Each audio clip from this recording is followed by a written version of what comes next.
Shalom, shalom, peuple de Dieu.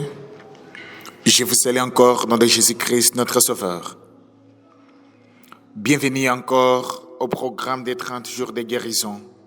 La parole de guérison d'aujourd'hui, 12 août. Le thème du message d'aujourd'hui, la joie fortifiera votre vie. La joie fortifiera votre vie. Bien-aimés dans le Seigneur,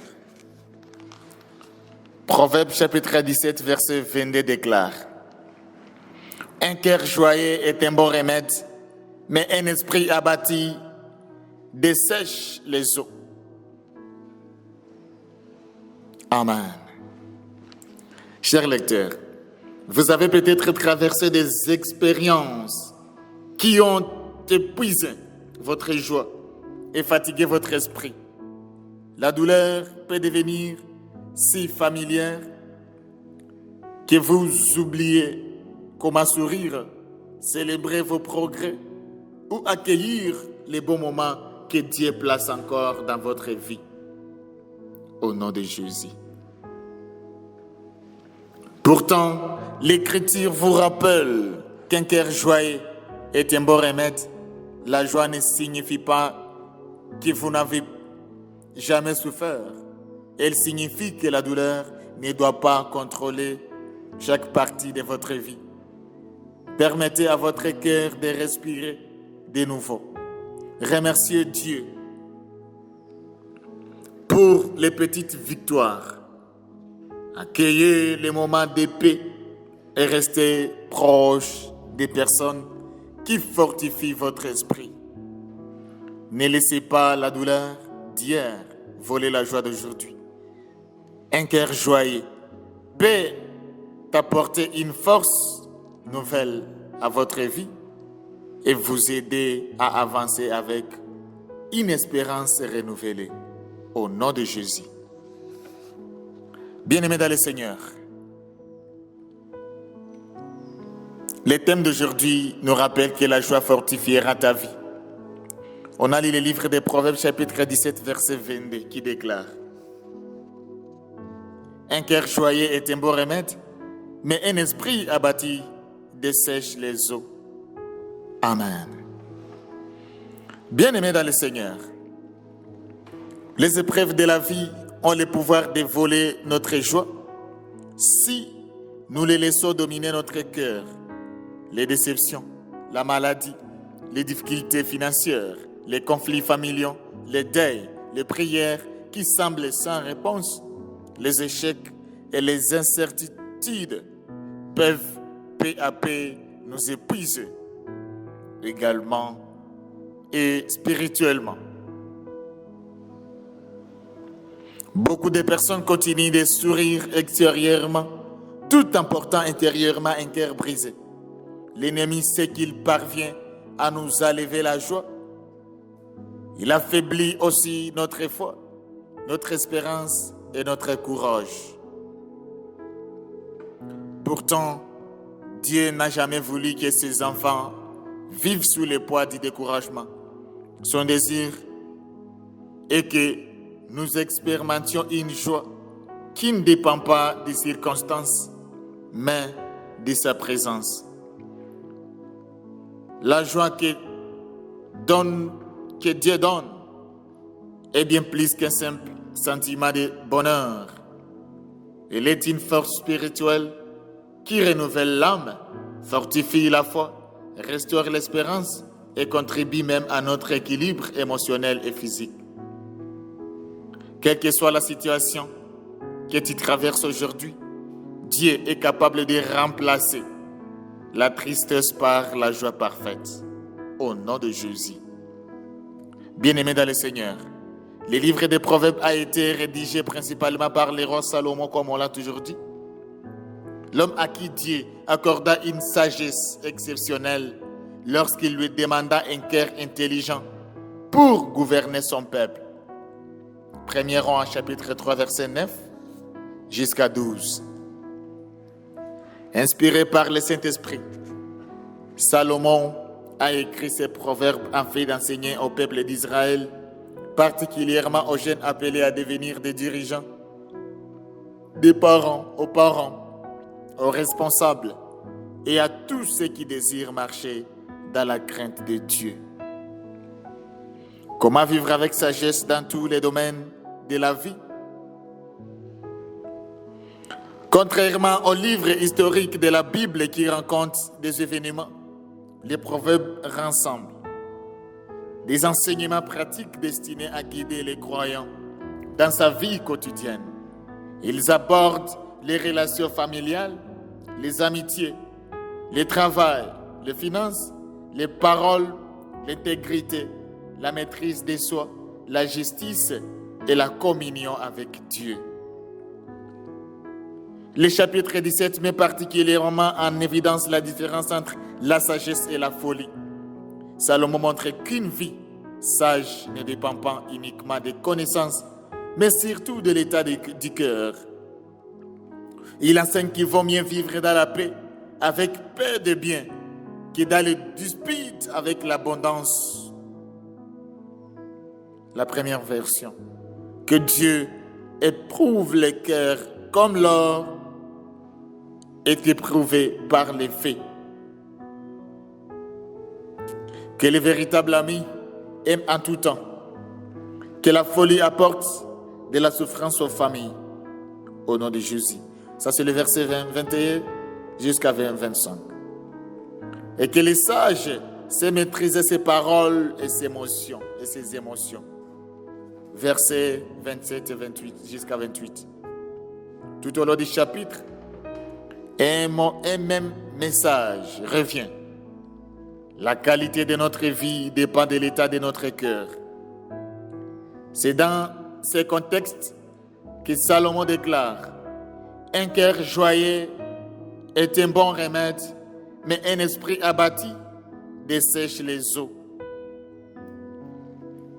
Au nom de Jésus. Après avoir parlé des conflits, des difficultés et des conséquences de la folie, il rappelle que conserver un cœur rempli de joie est indispensable pour vivre une vie victorieuse. Il savait que chacun rencontrerait des épreuves, mais il savait aussi que la manière d'y répondre déterminerait si cette personne sortirait fortifiée ou affaiblie au nom de Jésus. Les premiers destinataires de ces livres étaient les Israélites qui devaient apprendre à vivre selon la sagesse de Dieu plutôt que selon la sagesse du monde. Les parents enseignaient ces proverbes à leurs enfants. Les responsables les appliquaient dans le gouvernement de la nation et chacun y trouvait une direction pour sa vie quotidienne. Aujourd'hui encore, ces messages demeurent pleinement actuels. Notre génération fait face au stress, aux maladies, aux difficultés financières, aux conflits familiaux, à l'anxiété, aux déceptions et aux blessures émotionnelles qui peuvent facilement écraser le cœur humain. Par ces versets, Dieu nous rappelle que la joie n'est pas un luxe réservé à quelques-uns. Elle est une nécessité pour tout croyant. Un cœur rempli de la joie du Seigneur fortifie tout l'être, tandis qu'un esprit constamment découragé affaiblit progressivement l'âme et le corps au nom de Jésus. Bien-aimés dans le Seigneur, l'expression « un cœur joyeux » désigne un cœur rempli d'espérance, de reconnaissance, de paix et d'une confiance inébranlable en Dieu. La joie biblique ne dépend pas des circonstances favorables ni des bonheurs passagers. Elle naît de la certitude que Dieu demeure fidèle, souverain et présent dans toutes les situations. Même au milieu de la souffrance, le croyant peut se réjouir parce qu'il sait que Dieu agit pour son bien. Au nom de Jésus. L'expression « un beau remède » illustre la puissance restauratrice de la joie. Salomon n'enseigne pas que la joie remplace les soins médicaux, mais il révèle qu'un esprit joyeux contribue à la santé émotionnelle, spirituelle et même physique. La joie apaise les pensées inquiètes, fortifie les cœurs, redonne du courage et permet aux croyants de traverser les épreuves avec espérance. L'expression « un esprit abattu » décrit une personne profondément blessée par la peur, les déceptions, la culpabilité, l'amertume ou une souffrance prolongée. Au nom de Jésus, lorsque le découragement règne dans les cœurs, il affaiblit progressivement toute la vie. Ils enlèvent la motivation, détruisent les relations, affectent la santé physique et ralentissent la croissance spirituelle. Dieu ne désire jamais que ses enfants demeurent prisonniers d'un tel état. Le monde dessèche les eaux, représente la perte de vitalité et de force intérieure. Dans la Bible, les eaux symbolisent souvent la force de la personne. Salomon enseigne qu'un découragement prolongé épuise les forces les plus profondes, tandis que la joie de Dieu redonne vie et énergie. Cette vérité est confirmée dans toute l'Écriture.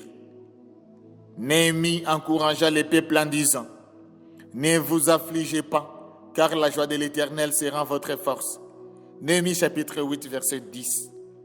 L'apôtre Paul écrit également « Réjouissez-vous toujours dans le Seigneur. Je le répète, réjouissez-vous. » Philippiens chapitre 4, verset 4. Jésus lui-même déclarant « Je vous ai dit ces choses, afin que ma joie soit en vous et que votre joie soit parfaite. » Le déclare Jean chapitre 15, verset 11. Ces passages montrent que la véritable joie est un don de Dieu qui permet aux croyants de demeurer fermes, quelles que soient les circonstances, au nom de Jésus.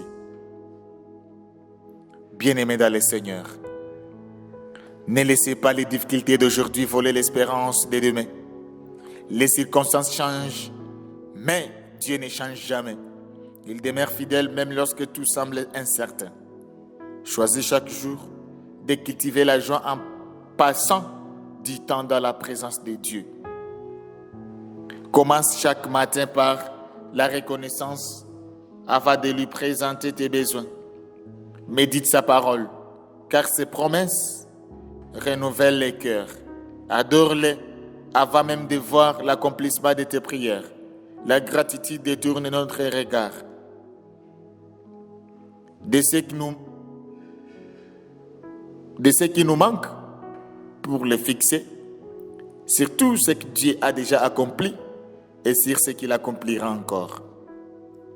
Bien-aimé dans le Seigneur, protège soigneusement ton cœur. Refuse de laisser s'y installer l'amertume, la jalousie, le ressentiment, le manque de pardon ou les pensées négatives. Ces attitudes finissent par écraser l'esprit. Au contraire, remplis ton cœur de louanges, de fréquentes, de personnes qui fortifient ta foi. Encourage ceux qui t'encouragent et rappelle-toi sans cesse de la fidélité de Dieu dans le passé. Au nom de Jésus, la joie chrétienne ne consiste pas à nier les difficultés, mais à croire que Dieu est plus grand que chacune d'elles. Un croyant rempli de joie devient un témoignage vivant de la grâce de Dieu.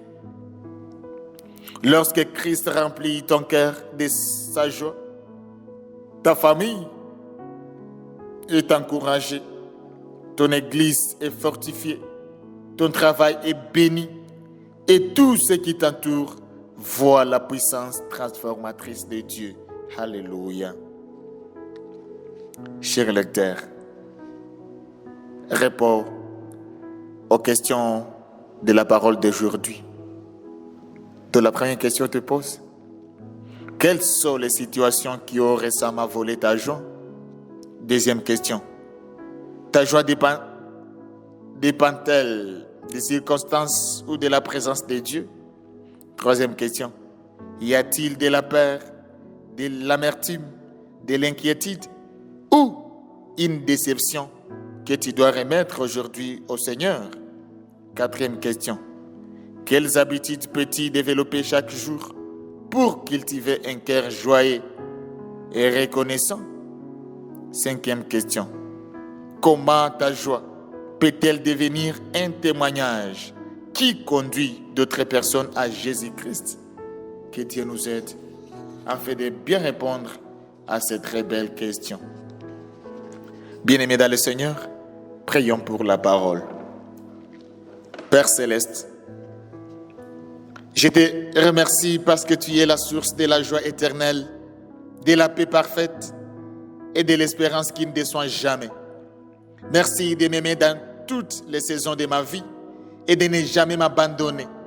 Même lorsque je me sens découragé ou accablé, aujourd'hui, je dépose devant toi tous mes fardeaux, toutes mes déceptions, toutes mes blessures, toutes mes peurs, toutes mes inquiétudes et toutes les situations qui ont volé ma joie. Jésus-Christ, guéris toutes les blessures de mon cœur. Restaure mon espérance là où je me suis découragé. Renouvelle ma foi là où j'ai douté de tes promesses. Révèle-moi là où je suis tombé.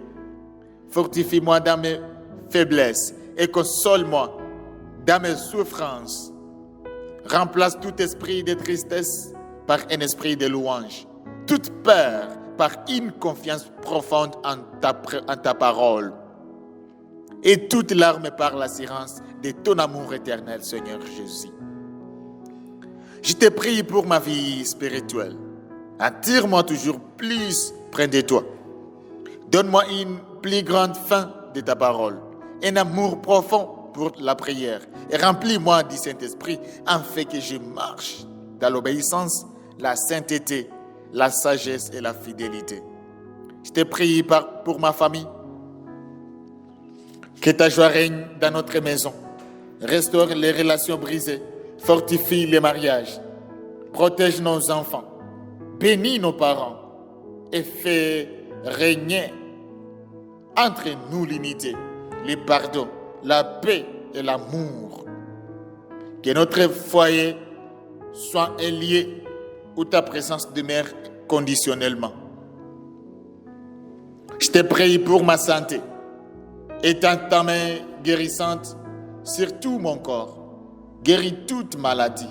Fortifie toute faiblesse. Apaise mes pensées. Enlève le stress, l'anxiété, la dépression et toute souffrance émotionnelle. Renouvelle mes forces physiques, mentales et spirituelles afin que je te serve avec joie.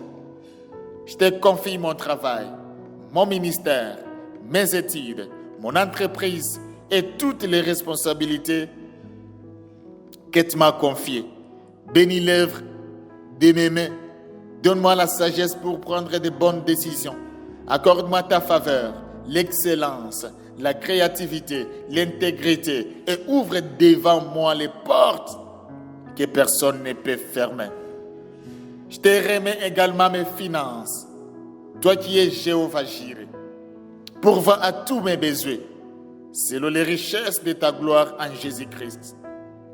Apprends-moi à être un bon étendant de tes bénédictions, à vivre dans la reconnaissance et à être généreux envers ceux qui sont dans le bien.